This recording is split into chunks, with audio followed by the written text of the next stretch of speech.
Il frutto del lavoro delle mie api. In questo caso abbiamo un miele di arancio e un miele di castagno prodotti dalla mia azienda sui Nebrodi. Tu sei un apicoltore da tanti anni. Da circa 30 anni l'ho scelto come professione, ho scelto di allevare l'ape nera sicula e allevo in biologico e da un paio d'anni anche il miele prodotto dall'ape nera sicula e anche presidio Oslo Food. È un'ape autoctona e soprattutto la scommessa più grande non è stato tanto questo, ma quella che circa 30 anni fa era a forte rischio estinzione. E posso dire, dopo 30 anni di lavoro, diciamo che siamo riusciti a fare sì che questo non accadesse. Quindi la stiamo da poco reintroducendo, diciamo, io sui Nebrodi e altri agricoltori nel Palermitano. Mio padre aveva avuto da sempre le api, era un hobby, e invece io non appena finite, diciamo così, le scuole l'ho fatta diventare la mia professione.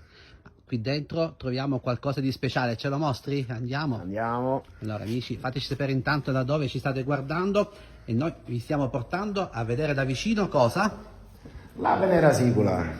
Allora, questo è il mio laboratorio innanzitutto, per ora siamo in un periodo autunnale, quindi diciamo non c'è attività dentro il laboratorio, solo quella di impasettamento. Allora, sono tutti miele prodotti sui Nebrodi, iniziamo dal mese di aprile con l'arancio, poi subito dopo un millefiori che contiene un po' di acacia, millefiori di montagna, eucalipto e infine l'ultimo gioiello del nostro territorio, il miele di castagno. Di solito facciamo degli abbinamenti con i mieli e i formaggi sempre dei Nebrodi.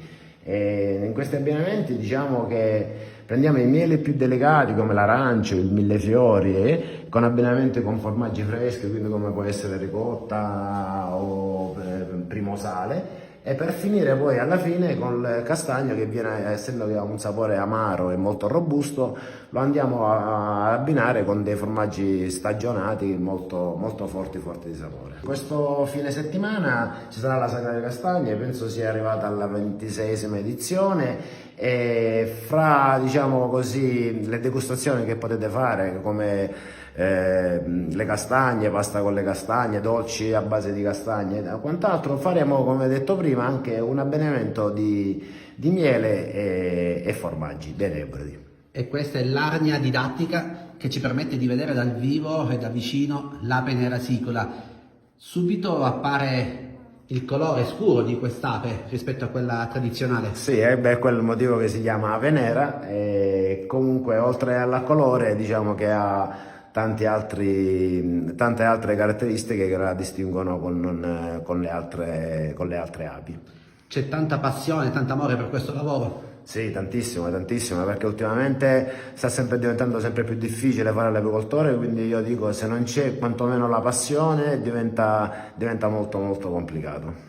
Alcune tue api vivono anche nell'isola di Stromboli, vero? Sì, diciamo che circa 20 anni fa, come detto prima, diciamo, la Venera era a forte rischio di estinzione, e quindi nel mio caso io l'ho portata sull'isola di Stromboli dove non c'erano altre api, e quindi diciamo l'abbiamo moltiplicata in purezza e iniziato già 20 anni fa a reintrodurla, diciamo, nel mio caso sui Nebrodi.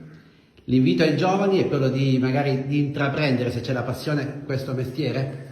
Sì, l'invito sì, perché abbiamo bisogno di nuovi apicoltori e soprattutto di giovani che si occupano di apicoltura. Soprattutto lanciamo l'invito di tutelare l'ambiente, perché in un ambiente sano vive la nostra ape. Soprattutto questo è il valore aggiunto del nostro territorio, perché comunque, essendo che non è, diciamo così, non ci sono coltivazioni intensive, non c'è utilizzo di pesticidi e diserbanti, diciamo che riusciamo a effettuare un'apicoltura, diciamo, veramente biologica a tutti gli effetti. Grazie, allora intanto rinnoviamo l'invito per questo fine settimana per la Sagra della Castagna qui a San Salvatore di Fitalia.